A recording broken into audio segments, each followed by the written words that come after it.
दोस्तों स्वागत है आपका बिहार न्यूज में। दोस्तों मैं हूं फिरदौस गनी और आप देख रहे हैं केडीवी लाइव। दोस्तों आज हो चुका है 5 दिसंबर 2022। तो आज की बिहार की टॉप न्यूज लेकर आए हैं आपके लिए। दोस्तों वीडियो शुरू करने से पहले आपको बता दें कि अगर आप नए आए हैं इस चैनल पर तो फिर इस चैनल को सब्सक्राइब करके बेल आइकन को प्रेस कर दीजिए। तो चलिए शुरू करते हैं आज की पूरे बिहार की टॉप न्यूज।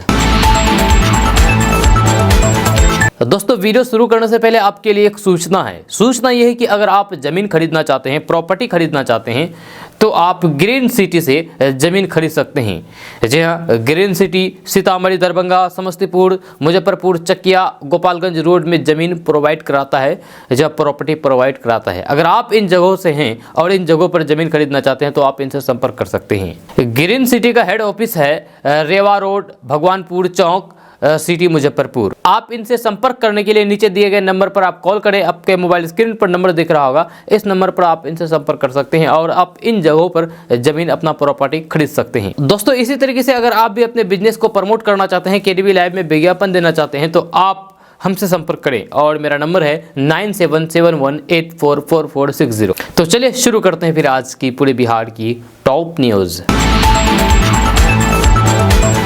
दोस्तों आज बिहार न्यूज में सबसे पहले बात करेंगे कि बिहार के गांव भी अब स्मार्ट गांव बनेंगे। जब पंचायती राज मंत्री मुरारी गौतम ने दावा किया है कि बहुत जल्द ही पंचायतों में ई लाइब्रेरी खुलेगी, जब साथ ही साथ गांव में सीसीटीवी कैमरे भी लगाए जाएंगे। उन्होंने कहा है कि ग्राम स्वराज की अवधारणा महात्मा गांधी की थी, लेकिन भारत में इसकी शुरुआत हमारे नेता राजीव गांधी ने किया था। पंचायती राज मंत्री ने कहा कि पंचायती राज विभाग हमें मिला है, हम चाहते हैं कि शहरों की तरह हमारा गाँव भी स्मार्ट हो और इसको लेकर के हमने काम करना शुरू कर दिया है। गांव को स्मार्ट बनाने के लिए कई योजनाएं हमारे पास है। हर गांव में जो पंचायत भवन है वहां ई लाइब्रेरी खोली जाएगी, गांव में सीसीटीवी कैमरे भी लगाए जाएंगे। उन्होंने कहा कि जिस तरीके से मुख्यमंत्री नीतीश कुमार के नेतृत्व में लगातार युवाओं को रोजगार दिया जा रहा है, हम चाहते हैं कि गाँव के युवा भी पढ़े लिखे, उन्हें किसी भी तरह की कठिनाई ना हो, इसलिए प्रत्येक गांव में लाइब्रेरी का होना जरूरी है। इसको लेकर के हम प्रयास कर रहे हैं, हमारा जो उद्देश्य है उसमें हम सफल होंगे। पंचायती प्रतिनिधियों के लिए भी हमने बहुत कुछ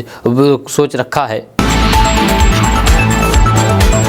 दोस्तों अब बात करेंगे कि देश में आम चुनाव होने में अभी करीब 1.5 साल का वक्त बचा हुआ है, मगर बिहार में अभी से ही टिकट बंटवारे को लेकर के महागठबंधन में शामिल पार्टियों के बीच खींचतान शुरू हो गई है। जीतन राम मांझी की पार्टी हिंदुस्तानी अवाम मोर्चा ने किशनगंज लोकसभा सीट पर अपना दावा ठोक दिया है। यह पार्टी के नेताओं का कहना है कि हिंदुस्तानी अवाम मोर्चा किसी भी सूरत में किशनगंज से 2024 का लोकसभा चुनाव लड़ेगी। इसकी तैयारी भी शुरू हो चुकी है। आपको बता दूं कि पिछले लोकसभा चुनाव में इस सीट पर कांग्रेस और जेडीयू के बीच मुख्य मुकाबला हुआ था। अभी हिंदुस्तानी अवाम मोर्चा समेत ये तीनों ही पार्टियां महागठबंधन में शामिल है। जीतन राम मांझी की पार्टी हिंदुस्तानी अवाम मोर्चा के राष्ट्रीय प्रधान महासचिव एवं प्रवक्ता दानिश रिजवान ने किशनगंज में पार्टी कार्यकर्ताओं के साथ समीक्षा बैठक की। इसके बाद मीडिया से बातचीत में उन्होंने कहा कि 2024 में होने वाले चुनाव में किशनगंज लोकसभा सीट पर किसी हाल में उनकी पार्टी चुनाव लड़ेगी। महागठबंधन में रहने पर भी सीमांचल की इस सीट पर हिंदुस्तानी अवाम मोर्चा की तैयारी चल रही है। इसी को लेकर के पूर्व में यहाँ राष्ट्रीय सम्मेलन भी किया गया था। दानिश रिजवान ने कहा कि किशनगंज पर उन्होंने फोकस किया हुआ है,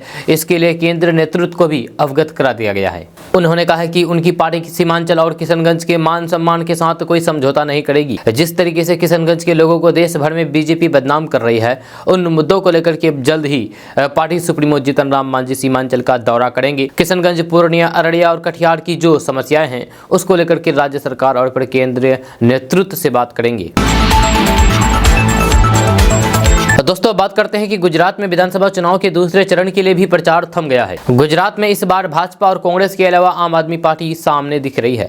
इसके अलावा असदुद्दीन ओवैसी की पार्टी एआईएमआईएम की एंट्री से कई मुस्लिम बहुल सीटों पर सस्पेंस बढ़ गया है। अहमदाबाद सिटी के जमालपुर खड़िया सीट भी ऐसी ही है। यहाँ ओवैसी की एंट्री से मुख्य रूप से कांग्रेस की मुश्किलें बढ़ती नजर आ रही है। यहाँ से एआईएमआईएम ने कांग्रेस के पूर्व विधायक को उतारा है। उन्होंने 2012 में निर्दलीय चुनाव लड़ा था, जिसकी वजह से भाजपा की जीत हुई थी।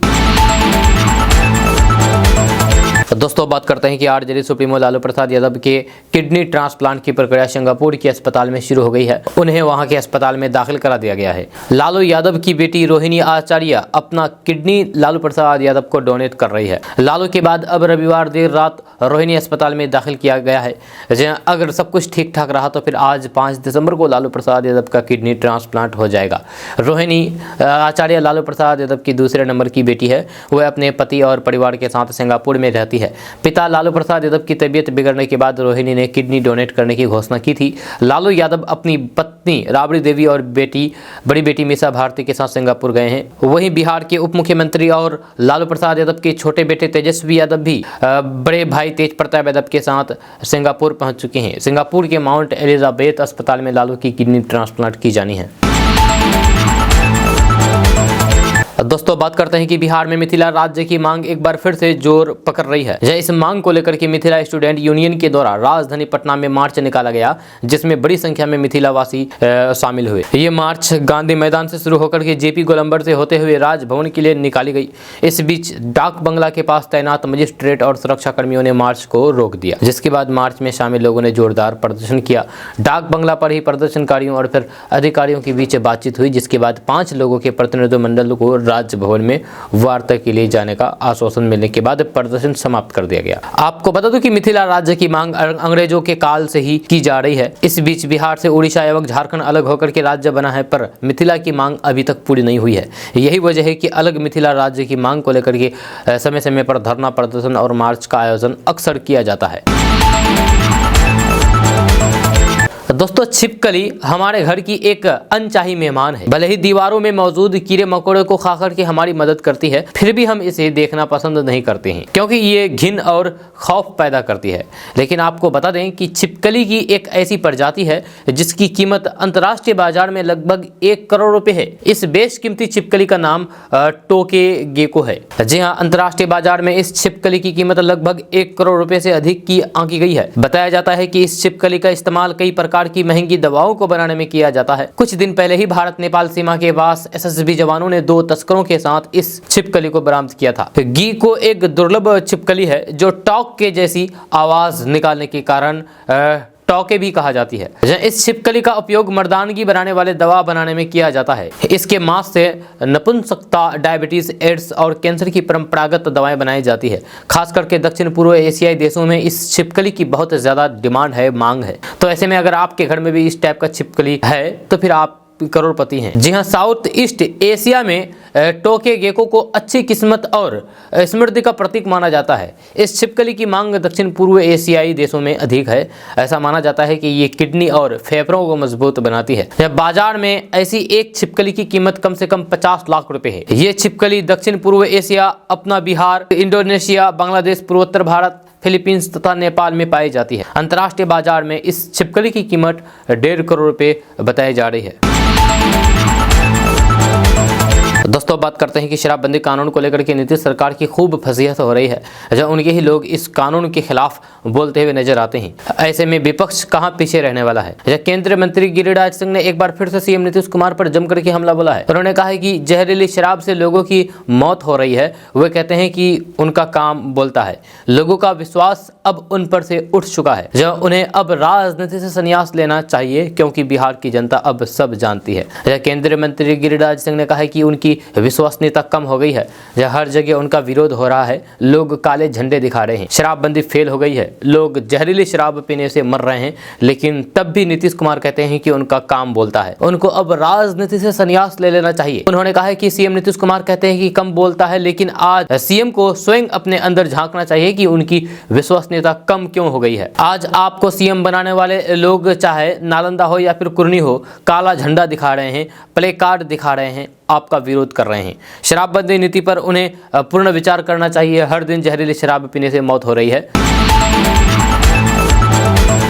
दोस्तों बात करते हैं कि देश में दिल्ली, हरियाणा, बिहार, राजस्थान और जम्मू कश्मीर जैसे 11 ऐसे राज्य हैं जहां नवंबर में राष्ट्रीय औसत से ज्यादा बेरोजगारी दर्ज की गई है। Centre for monitoring Indian economy यानी कि CMIE के ताजा आंकड़े में पिछले महीने के मुकाबले ग्रामीण बेरोजगारी में आधा % का सुधार हुआ है, लेकिन शहरी बेरोजगारी 2.25% बढ़ी है। जहाँ वहीं अगर बेरोजगारी के 30 दिन के औसत आंकड़े की बात की जाए तो फिर इसमें अभी भी बढ़त जारी है। 2 दिसंबर तक यह नवंबर में 8% तक के मुकाबले 8.1% पहुंच गई है।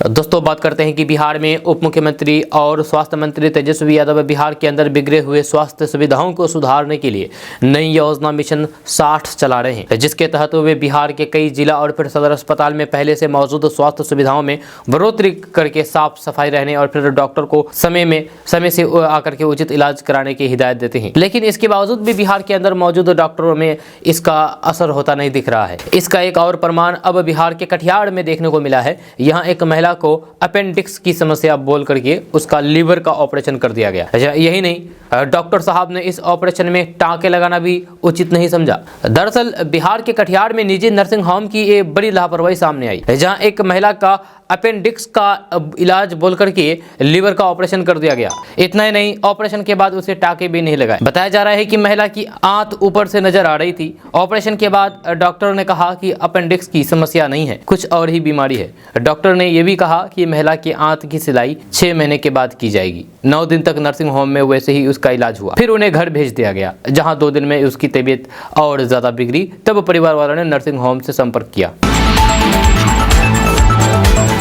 दोस्तों बात करते हैं कि बिहार में बाढ़ की समस्या को खत्म करने के लिए सरकार के द्वारा नदी जोड़ योजना शुरू किया गया है। इस योजना से बिहार के कई नदियों का आपस में जोड़ा जाएगा, जिससे कई जिलों के लोगों को बाढ़ की समस्या से छुटकारा मिलेगा। खबर के अनुसार बिहार में बागमती, बुढ़ी गंडक और गंडक छारी गंगा नदी को आपस में जोड़ा जा रहा है। इस काम को साल 2023 तक पूरा कर लिया जाएगा। इससे मुजफ्फरपुर समेत 5 जिलों के लोगों को सबसे ज्यादा फायदा मिलेगा। आपको बता दूं कि नदी जोड़ योजनाओं को पूरा होने से शिवहर, सीतामढ़ी, पूर्वी चंपारण और मुजफ्फरपुर जिले के लोगों को बाढ़ से मुक्ति मिलेगी। साथ ही साथ इससे सिंचाई योजनाओं का विकास होगा और लोगों को परेशानियां भी दूर होगी। मिली जानकारी के अनुसार जल संसाधन विभाग ने नदी जोड़ योजना के काम में अधिकारियों और फिर इंजीनियरों को तेजी लाने के आदेश दिए हैं। इस काम के पूरा होने के बाद शिवहर, सीतामढ़ी, पूर्वी चंपारण और मुजफ्फरपुर जिला में बाढ़ से बचाव हो सकेगा। दोस्तों बात करते हैं कि बदरुद्दीन अजमल के हिंदू लड़कियों की शादी पर किए गए कमेंट के बाद अब बेगूसराय के बीजेपी सांसद गिरिराज सिंह ने बड़ा बयान दिया है। गिरिराज सिंह ने कहा है कि ओबीसी और बदरुद्दीन अजमल जैसे लोग आज गाली दे रहे हैं। उन्होंने कहा कि अगर 1947 में भारत के बंटवारे के बाद सभी मुसलमान पाकिस्तान चले जाते तो बदरुद्दीन जैसे नेताओं की आबादी और शादी के पैटर्न के मुद्दे पर हिंदुओं को गाली देने की हिम्मत नहीं होती। केंद्रीय मंत्री गिरिराज सिंह ने यह भी कहा कि जनसंख्या नियंत्रण को लेकर के एक नीति के तहत कानून बनना चाहिए। बीजेपी सांसद और केंद्र में मंत्री गिरिराज सिंह ने आगे कहा कि हम जनसंख्या नियंत्रण की बात करते हैं और वे तोड़ने की बात करते हैं। उन्होंने कहा कि जब भारत का विभाजन धर्म के आधार पर किया गया था, जब फिर सभी मुसलमान पाकिस्तान क्यों नहीं गए। केंद्रीय मंत्री ने कहा कि वे भारत में जनसंख्या नियंत्रण की जांच के लिए एक समान कानून की वकालत करते हैं। उन्होंने कहा कि जनसंख्या वृद्धि की जांच के लिए नागरिकों के धर्म के बावजूद सभी के लिए समान रूप से लागू करने के लिए एक कानून तैयार किया जाना चाहिए। गिरिराज सिंह ने कहा है कि चीन ने 2 बच्चों के मानदंड लागू किए और फिर जनसंख्या नियंत्रण में सफल रहा। उन्होंने कहा है कि इस नीति के साथ चीन 60 करोड़ की जनसंख्या वृद्धि को रोकने में कामयाब रहा। दोस्तों बात करते हैं कि बिहार में मुख्यमंत्री उद्यमी योजना में चयन के नाम पर लोगों को फोन और ईमेल करके पैसों की उगाही का गोरख धंधा चल रहा है, जिसके पीछे पूरा एक गैंग काम कर रहा है, जो फोन पर लोगों को अपने झांसे में लेकर के पैसे वसूल रहे हैं। इस मामले में खुद बिहार उद्योग विभाग के प्रिंसिपल सेक्रेटरी संदीप पुडरिक ने ट्वीट करके लोगों को सावधान रहने की हिदायत दी है, जिसमें कहा गया है कि मुख्यमंत्री उद्यमी योजना में चयन के लिए लोगों को फोन और ईमेल पर जालसाजों द्वारा पैसे मांगने के मामले में उद्योग विभाग द्वारा 4 एफआईआर दर्ज की गई है, जब पुलिस ने कुछ गैंग की पहचान कर ली है और गिरफ्तारी हो रही है। आपको बता दो कि कुछ दिनों से मुख्यमंत्री उद्यमी योजना के नाम पर लोगों बिहार में फर्जीवाड़े का खेल चल रहा है, जिसमें आवेदकों को फर्जी ईमेल भेज करके पैसे की मांग की जा रही है। विभाग द्वारा नोटिस जारी करके आवेदकों से किसी भी तरह के भुगतान न करने की अपील की गई है। दोस्तों बात करते हैं कि बिहार में अक्सर देखा गया है कि जमीन मामले को लेकर के प्रशासन द्वारा बुलडोजर से कार्रवाई की जाती है। हाल ही में बिहार पुलिस ने एक महिला के घर पर बुलडोजर से कार्रवाई की थी, जिस पर पटना हाईकोर्ट में जस्टिस संदीप कुमार की बेंच में बिहार पुलिस और वकील दोनों की जमकर के क्लास लगाई गई। इसका वीडियो सोशल मीडिया पर वायरल हो रहा है, जिसमें जज पुलिस और वकील को जम करके खरी खोटी सुना रहे हैं। वीडियो पटना हाईकोर्ट का बताया जा रहा है, जिसमें जज संदीप कुमार बिहार पुलिस और वकील को फटकार लगा रहे हैं। जज साहब कह रहे हैं कि क्या यहाँ भी बुलडोजर चलने लगा? आप किसका प्रतिनिधित्व करते हैं, राज्य का या फिर किसी निजी व्यक्ति का? तमाशा बना करके रख दिया है, किसी का भी घर बुलडोजर से तोड़ देते हैं। जज ने यह भी कहा है कि घूस लेकर के जनता दरबार, पुलिस और सीईओ मिलकर के घर तोड़वा रहे हैं। अब सब अपनी पॉकेट से 5-5 लाख रुपए निकाल करके इनको देना है। जब वीडियो में जज संदीप कुमार की पीठ ने पिटीशन को पढ़ते हुए कहा कि सभी अधिकारियों की किसी न किसी भू माफियाओं से मिली भगत है। इसे पढ़कर के जज साहब बोले हैं कि भूमि विवादों को चिन्हित करके थाना को ही पावर दे दिया गया है, क्या यही लोग निष्पादन करेगा? जज बोले हैं कि उनको समस्या है तो फिर थाना जाए, पैसा देकर के घर तुड़वा दीजिएगा किसी का, ये गलत है। या सिविल कोर्ट को बंद कर दीजिए, हम यहाँ आपकी रक्षा के लिए हैं, ना कि गलत करने के लिए बैठे हैं। जब पीठ ने मौखिक रूप से कहा कि अदालत की सख्तियों का उल्लंघन करते हुए जिस तरीके से विचाराधीन घर को ध्वस्त किया गया था, उस पर पीड़िता ने अपना पक्ष रखा है।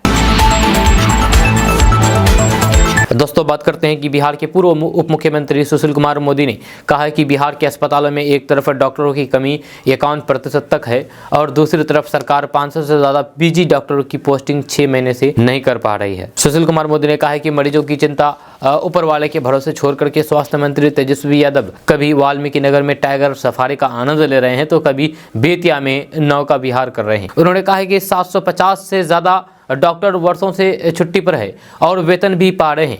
जब सरकार बताएं कि उनके खिलाफ क्या कार्रवाई हुई है। सुशील कुमार मोदी ने कहा है कि इस साल मई में पीजी की पढ़ाई पूरी करने वाले सुपर स्पेशलिटी डॉक्टर 6 महीने में से पोस्टिंग का इंतजार कर रहे हैं। उन्हें 1 महीने से केवल आश्वासन दिया जा रहा है।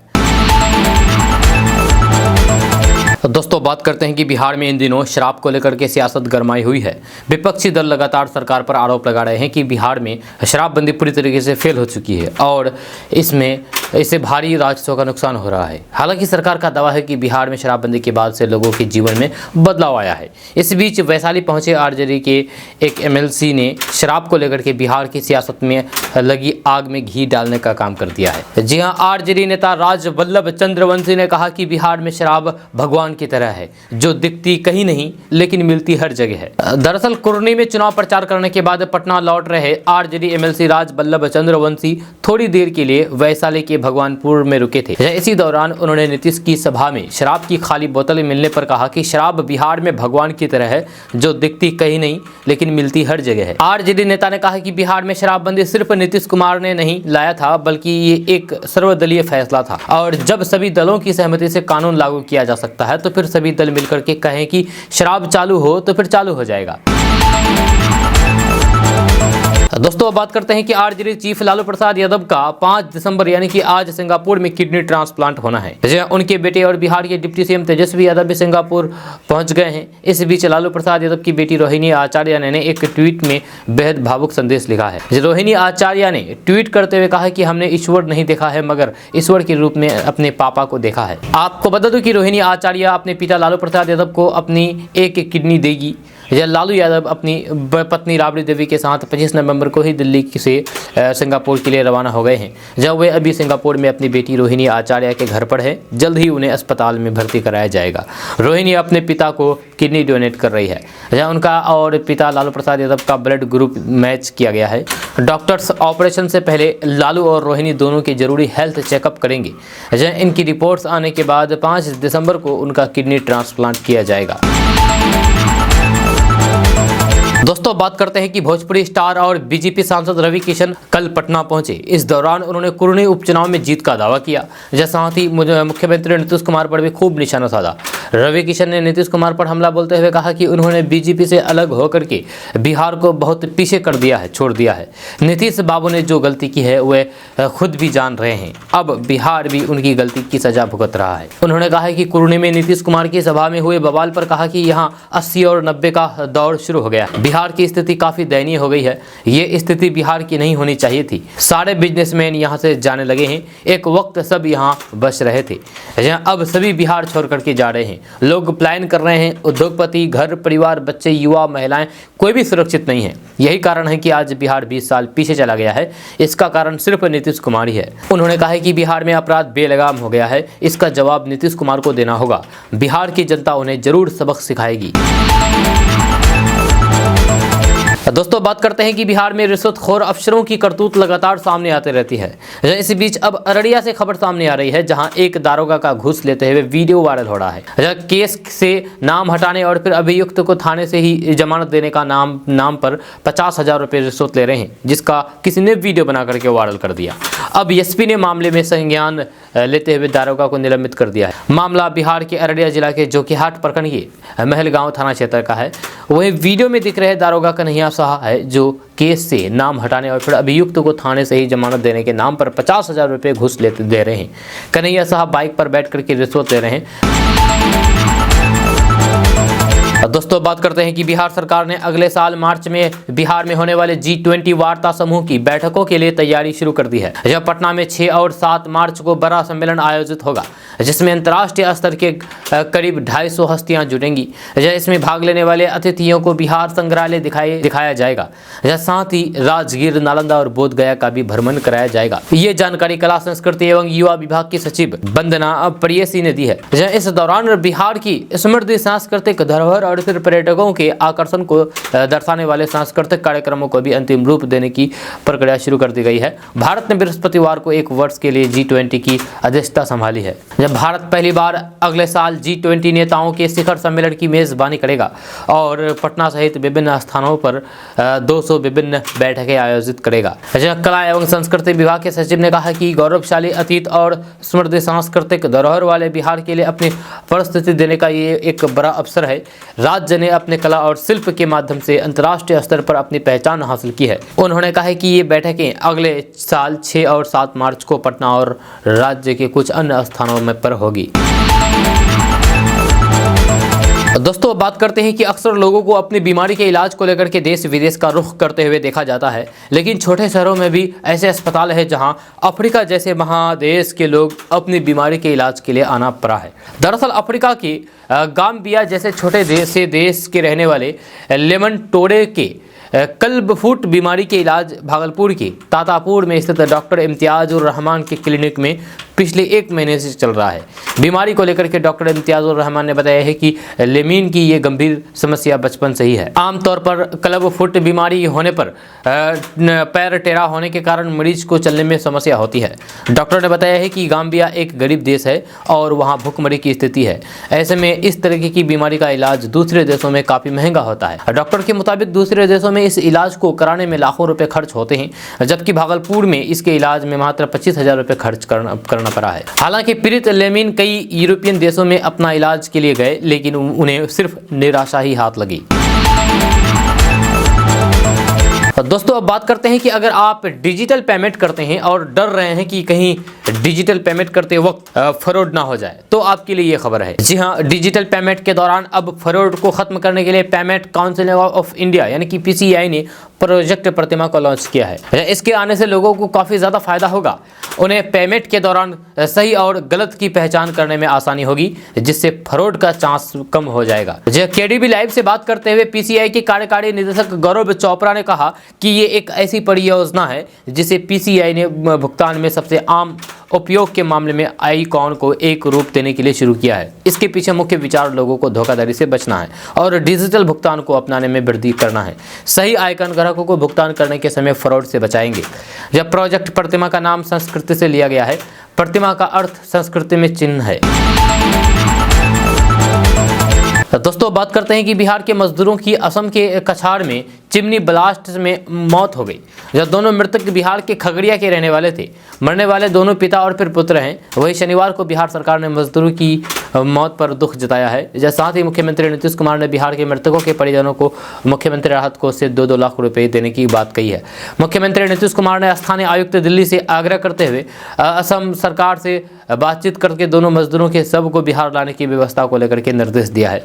मुख्यमंत्री के सोशल मीडिया अकाउंट से जारी हुए एक ट्वीट में लिखा गया है कि असम के कछाड़ में चिमनी ब्लास्ट में बिहार के खगड़िया के बछौता गांव के रहने वाले 2 मजदूरों की मृत्यु दुखद है।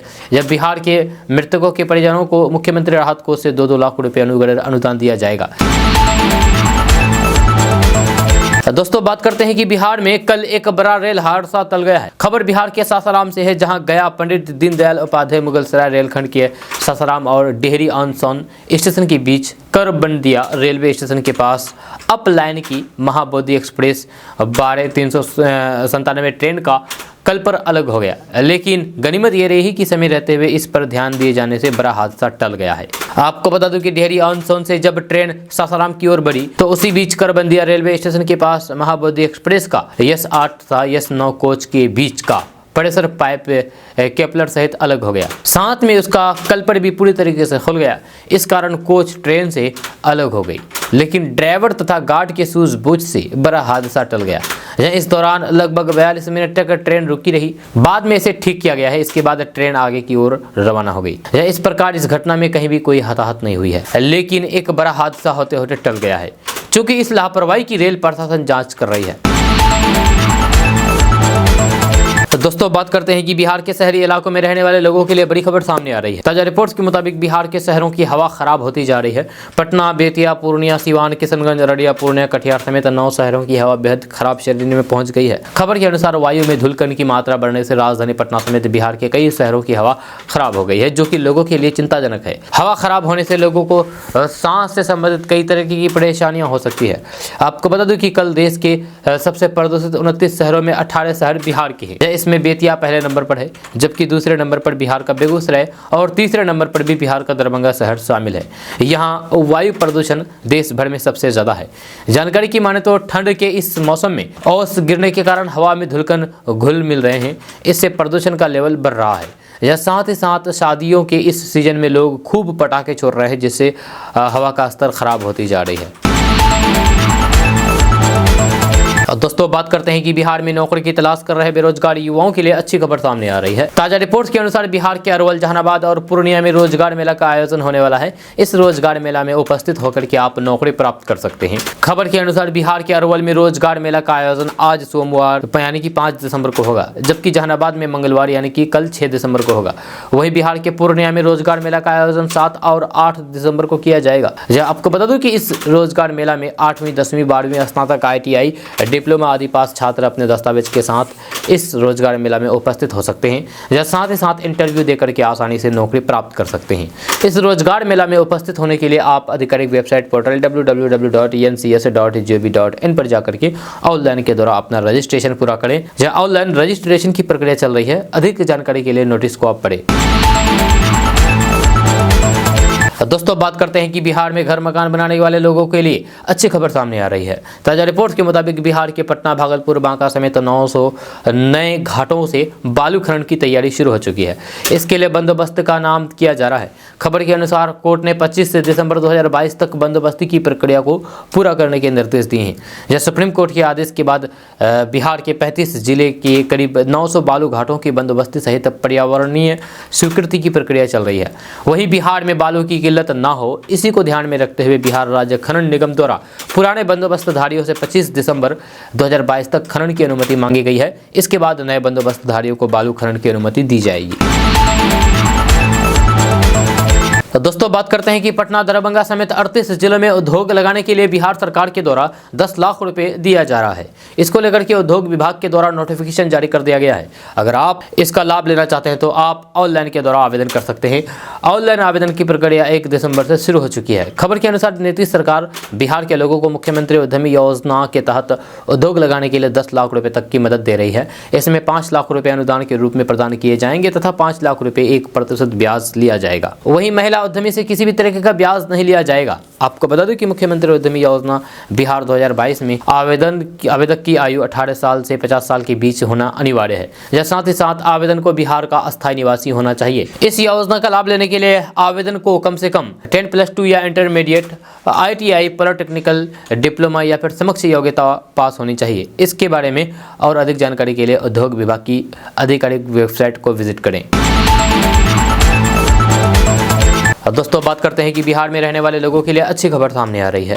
ताजा रिपोर्ट्स के मुताबिक रामायण सर्किट के तहत बिहार के सीवान, सारण, गोपालगंज, शिवहर और सीतामढ़ी जिले से 4 लेन सड़क गुजरेगी। इसको लेकर के तैयारी की जा रही है। खबर के अनुसार उत्तर प्रदेश के अयोध्या से सीता की जन्मस्थली सीतामढ़ी को जोड़ने के लिए इस 4 लेन सड़क का निर्माण किया जाएगा। ये सड़क बिहार के 5 जिलों से होकर के गुजरेगी। इससे इन जिलों के लोगों को आवागमन सुगम होगा। आपको बता दूं कि इस सड़क के निर्माण की मंजूरी मिल गई है। इस पर करीब 5800 करोड़ रुपए का खर्च आएगा।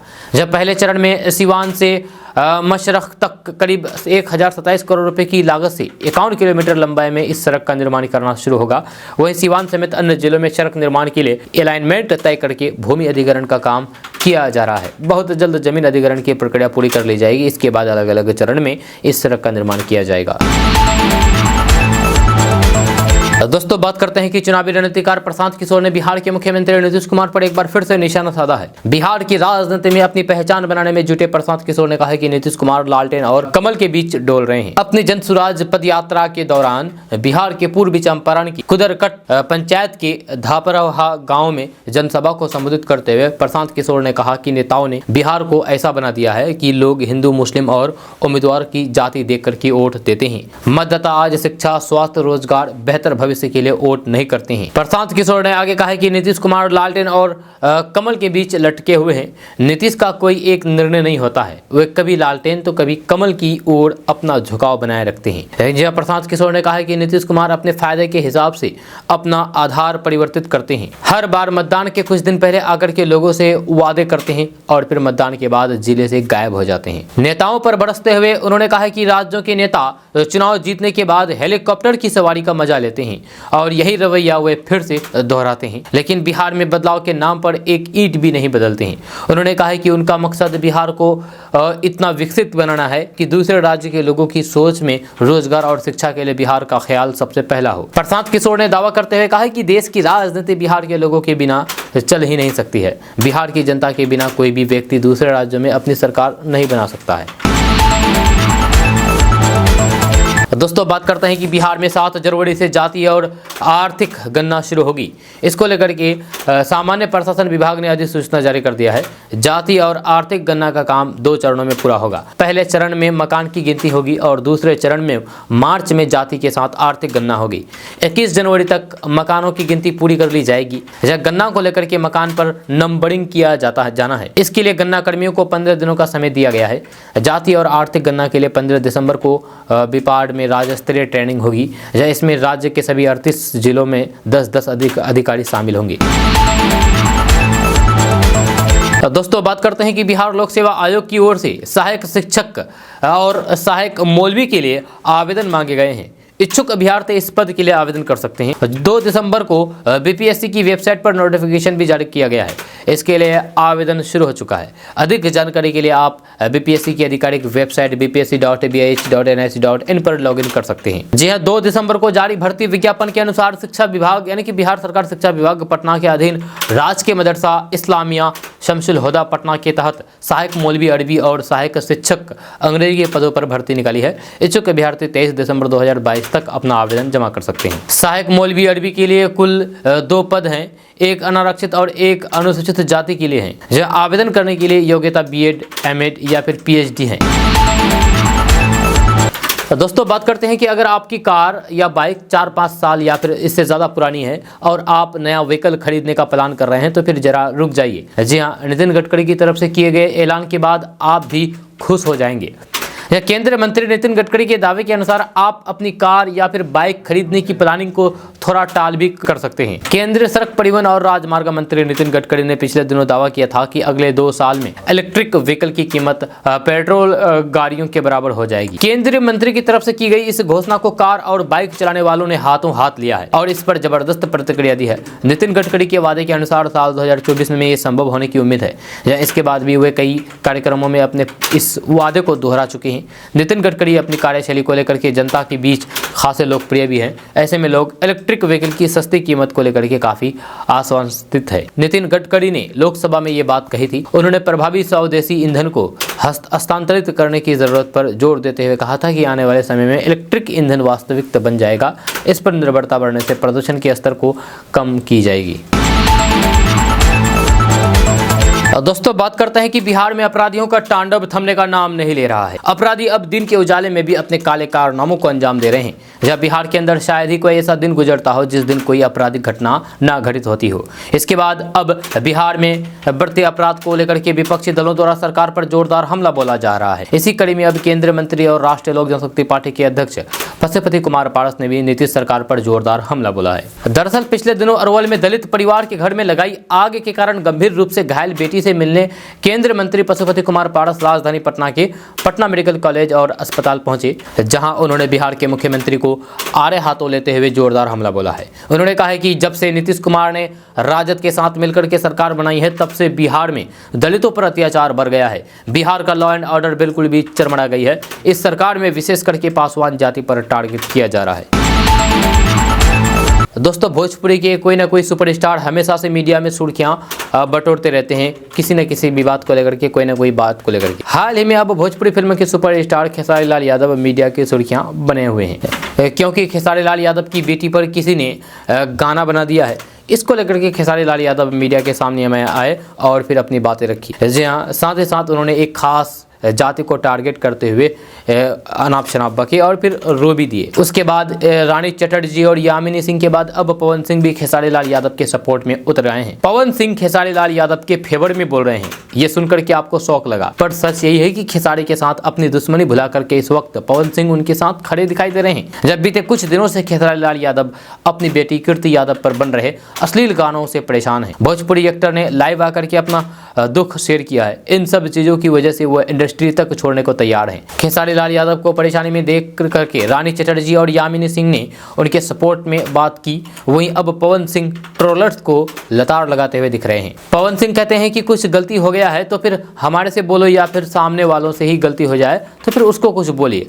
हमको कुछ बोल सकते हैं, बाकी हमारे माँ के बारे में, बेटी के बारे में, या फिर सामने वालों की माँ के बारे में, बेटी के बारे में नहीं बोलना चाहिए। मत करिए आप लोग ऐसा, ये गंद ना मचे तो बेहतर है। या हर बेटी हमारी बेटी है, हर माँ हमारी माँ है, हर बहन हमारी बहन है। इसके आगे वे कहते हैं कि मैं नहीं चाहता हूँ कि गुस्से में आकर के कुछ बोलूँ। दोस्तों आज का न्यूज़ बस यहीं तक। कैसा लगा नीचे कमेंट बॉक्स में कमेंट करके ज़रूर बताइएगा। अगर आप नए आए हैं इस चैनल पर तो फिर चैनल को सब्सक्राइब करके बेल आइकन को प्रेस कर दीजिए और साथ में वीडियो को लाइक कर दीजिए, अपने दोस्तों के साथ शेयर भी कीजिए। तो चलिए मिलते हैं फिर नेक्स्ट वीडियो के साथ, तब तक के लिए जय हिंद, जय बिहार।